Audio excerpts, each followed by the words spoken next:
Good morning. This is Kevin Stoda's channel, and I hope you're having a good day.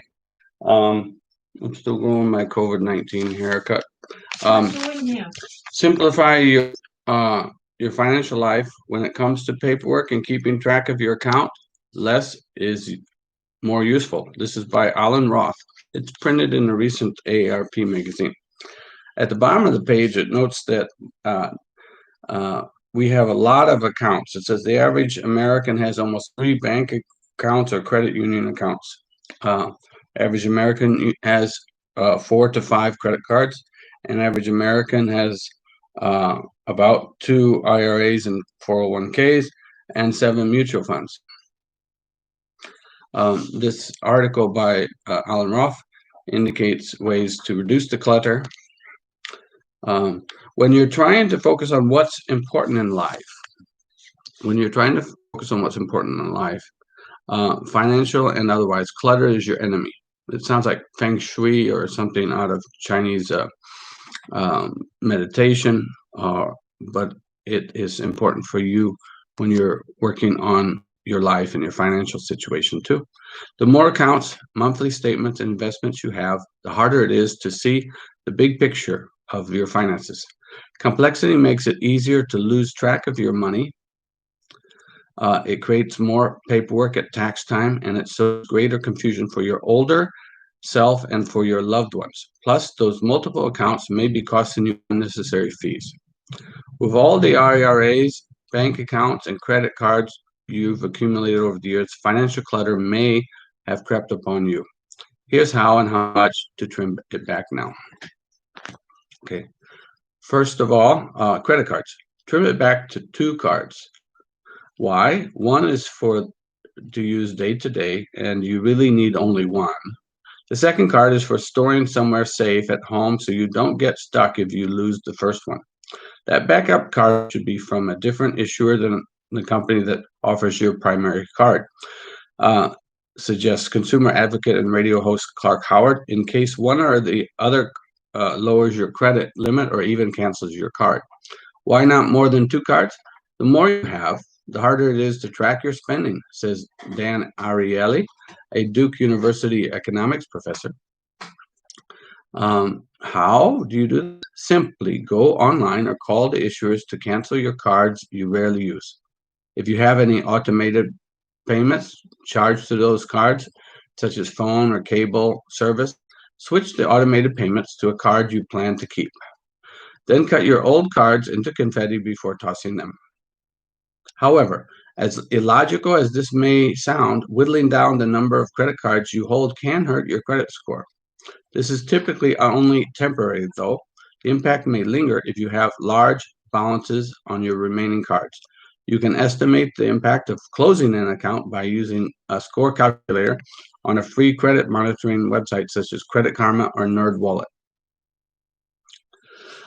Let's talk about bank and credit union accounts. I recommend credit union. Trim back to 1 or 2 institutions. Why?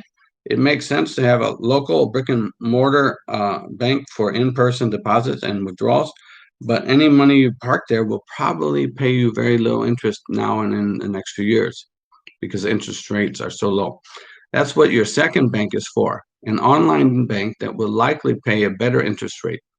Though you may not want to close other accounts because you think you'll need them someday, it's more likely that you'll see them sitting around earning no interest, eventually forgotten, and maybe even eaten away by monthly maintenance fees at these banks.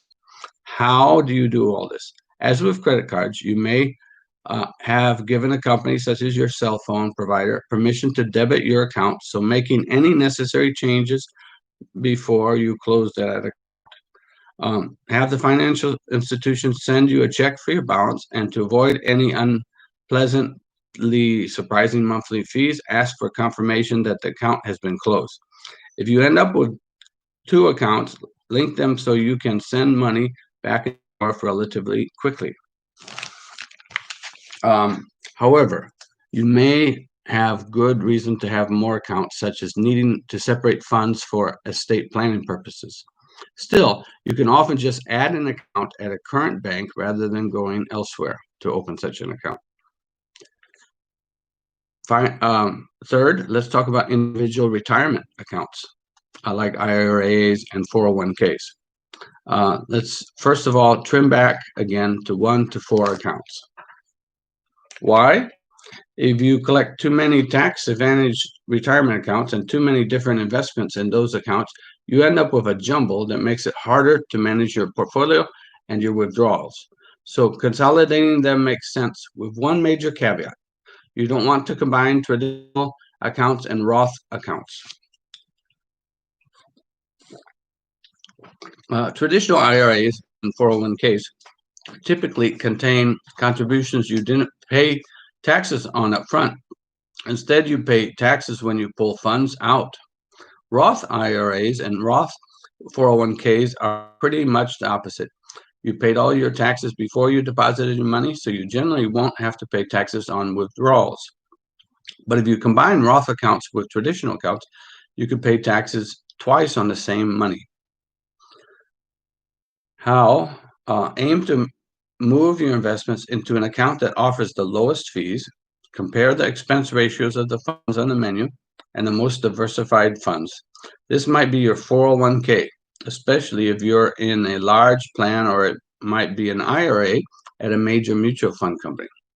You can usually roll a 401k established with a former employer into an IRA is possible, but not as likely that your current employer's plan will accept your transfer of an IRA or a 401k from another job. In any case, the easiest way to do this is to contact the company or retirement plan administrator where you want your money to end up.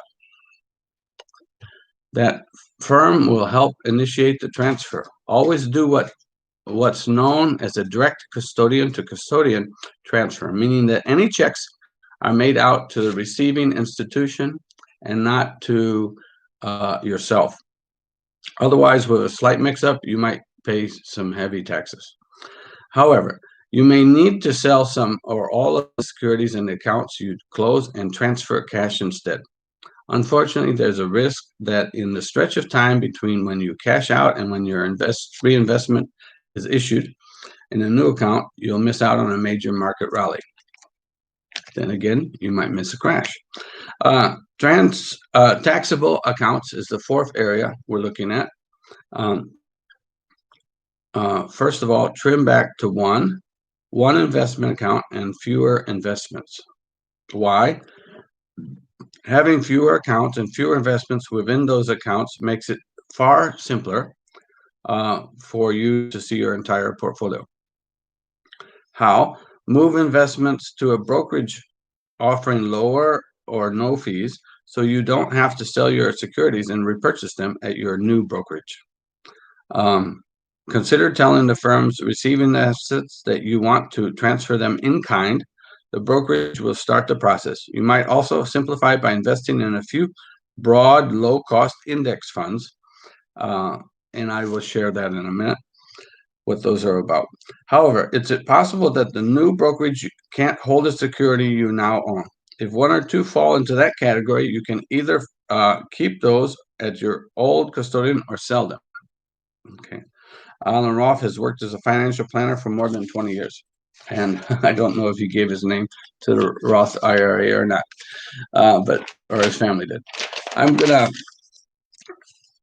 remind you again, this cutting down and reducing the amount of clutter is a key for you. And now we're going to talk about the panic that happened a few months ago. And it's still continuing. It's called Lessons of the Fall, and this article is by Jane Bryan Quinn. It's also from the same AARP magazine. If there's a lesson from the past, it's that our investments will ultimately recover from the coronavirus downturn, says one of America's most trusted financial journalists. Okay. When stocks collapsed in March, why were we surprised? Markets do that from time to time. This is the seventh crash I've covered as a journalist, not including several crashlets in between. Emotionally, they've all affected the investors the same way. Emotionally, our breath shortens, our pulse races, and our pulses race, and we kick ourselves for having been so optimistic about stocks the week before. Stresses drive out rational thinking. We forget that after crashes, it's too late to sell. That switching to CDs will lock in losses permanently. That the stock market on average has always recovered and gone higher eventually. Other important things to think about is often following crashes, we run after new investment ideas that we imagine will keep us safe the next time around. Usually they don't, because to be perfectly blunt, stocks are never safe. They're not supposed to be. But something has changed since the turn of the century. Investors have migrated towards stock index funds. Usually used properly, these funds can see investors through the current crash and future ones with greater stability and confidence. Before I talk about why, let's take a trip down memory lane. I'll start with the Nifty 50 of the 1960s and 70s. Those were 50 blue chip companies that supposedly could stand tall no matter how much you paid for shares in them. The market plunged, though, of 1973-74, blew that illusion out of the water. Stocks dropped 48%. Most of the Nifties dropped further still. Some of them recovered, although at a very slow pace. Investors' infatuation with such once mighty names as S.S. Kresge, Polaroid, and Simplicity pattern cooled. In the 1980s, corporate raiders roared into town, carving up old line companies to deliver shareholder value and hot takeover stocks. Chancey Enterprises found financing for their corporate makeover ambitions in the booming market for junk bonds. Math geeks dreamed up portfolio insurance, a computerized scheme supposedly guaranteed to keep money safe by selling at the first sign of the market drop, which of course led to more trouble. Unfortunately, all the computers caught the sell sign at the same time. The result, Black Monday, October 19th, 1987, stocks fell 22.6% in one day, still the largest one-day percentage drop ever. A friend on the coast-to-coast flight said his pilot announced the prices as they tanked. As usual, selling turned out to be a terrible idea. Within a year, stocks had erased their losses and were heading to the new highs.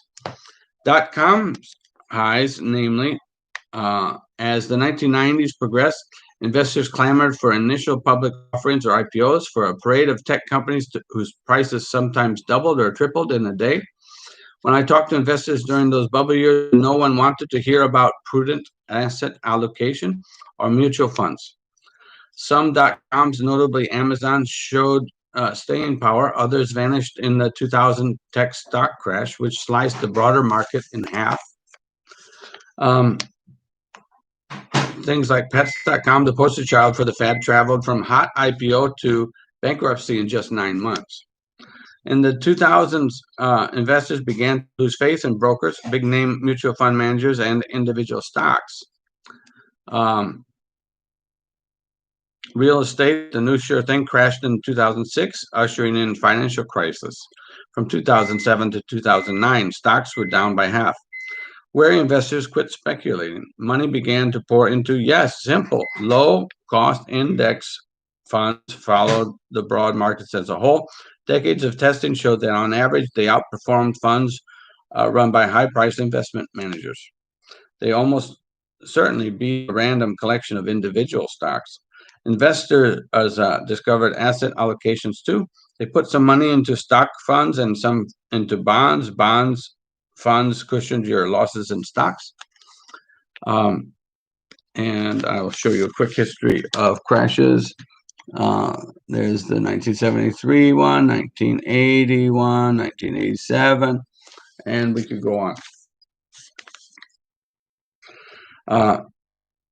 Naturally, index funds fall when the index is due. So the questions arise after this year's coronavirus or corona collapse. Will investors once again search for something new?